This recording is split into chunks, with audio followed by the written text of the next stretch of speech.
Deepak vlogs. ನಾನು ಇವತ್ತು ಮಸೊಪ್ಪು ಸಾರು ಮಾಡೋದು ಹೇಗೆ ಅಂತ ತೋರಿಸ್ತಾ ಇದ್ದೀನಿ. ಫಸ್ಟು ಬೇಳೆ ಹಾಕ್ಕೊಂಡು ಹಾಗೆ ಈರುಳ್ಳಿ, ಟೊಮೆಟೊ, ಬೆಳ್ಳುಳ್ಳಿ, ಹಾಗೆ ಇಲ್ಲಿ ನಾನು 4 ಥರ ಸೊಪ್ಪು ತೊಗೊಂಡಿದ್ದೀನಿ.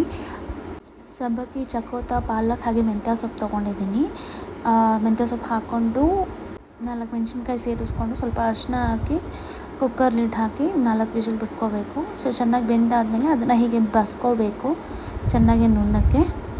ಆಮೇಲೆ ಒಂದು ಪಾತ್ರೆಯಲ್ಲೇ ಒಗ್ಗರಣೆ ಹಾಕ್ಕೋಬೇಕು. ಒಗ್ಗರಣೆಗೆ ಸ್ವಲ್ಪ ಎಣ್ಣೆ, ಸಾಸಿವೆ, ಜೀರಿಗೆ ಹಾಗೆ ಒಣಗಿದ ಮೆಣಸಿನ್ಕಾಯಿ, ಕರಿಬೇವು ಹಾಕ್ಕೊಂಡು ಫ್ರೈ ಮಾಡ್ಕೊತಾ ಇದ್ದೀನಿ. ಹಾಗೆ ಸ್ವಲ್ಪ ಹಿಂಗೆ ಹಾಕ್ಕೊತಾ ಇದ್ದೀನಿ. ಹಿಂಗೆ ಹಾಕ್ಕೊಂಡ್ರೆ ಒಳ್ಳೆಯದು ಮತ್ತು ಜೀರ್ಣ ಚೆನ್ನಾಗಾಗುತ್ತೆ. ಹಾಗೆ ನಾವು ಮಸ್ಕೊಂಡಿರೋ ಸೊಪ್ಪನ್ನು ಹಾಕ್ಕೊತಾ ಇದ್ದೀನಿ. ಹಾಕಿ ಸ್ವಲ್ಪ ಕುದಿಸಿದ್ರೆ ನಮ್ಮ ಸೊಪ್ಪು ಸಾರು ರೆಡಿ ಆಗುತ್ತೆ, ಮಸೊಪ್ಪು. ಹಾಗೆ ರೈಸ್ ಹಾಕ್ಕೊಂಡು ಒಂದು ಸ್ಪೂನ್ ತುಪ್ಪ ಹಾಕ್ಕೊಂಡು ಸಾರು ಹಾಕ್ಕೊಂಡು ಪಕ್ಕದಲ್ಲಿ ಒಂದು ಆಮ್ಲೆಟ್ ಇಟ್ಕೊಂಡು ತಿಂದರೆ ಸೂಪರಾಗಿರುತ್ತೆ. ಹಾಗೆ ಆರೋಗ್ಯಕ್ಕೆ ಕೂಡ ತುಂಬ ಒಳ್ಳೆಯದು. ಹಾಗೆ ಯಾರಿಗಾದರೂ ಈ ವಿಡಿಯೋ ಇಷ್ಟ ಆಗಿದ್ದರೆ ನೀವು ಒಂದ್ಸಲ ಮನೇಲಿ ಟ್ರೈ ಮಾಡಿ. ಮೊಸಪ್ಪು ಸಾರು ತುಂಬ ಚೆನ್ನಾಗಿರುತ್ತೆ. ಹಾಗೆ ಈ ವಿಡಿಯೋ ಇಷ್ಟ ಆದಲ್ಲಿ ಪ್ಲೀಸ್ ಲೈಕ್ ಮಾಡಿ, ಶೇರ್ ಮಾಡಿ ಹಾಗೂ ಸಬ್ಸ್ಕ್ರೈಬ್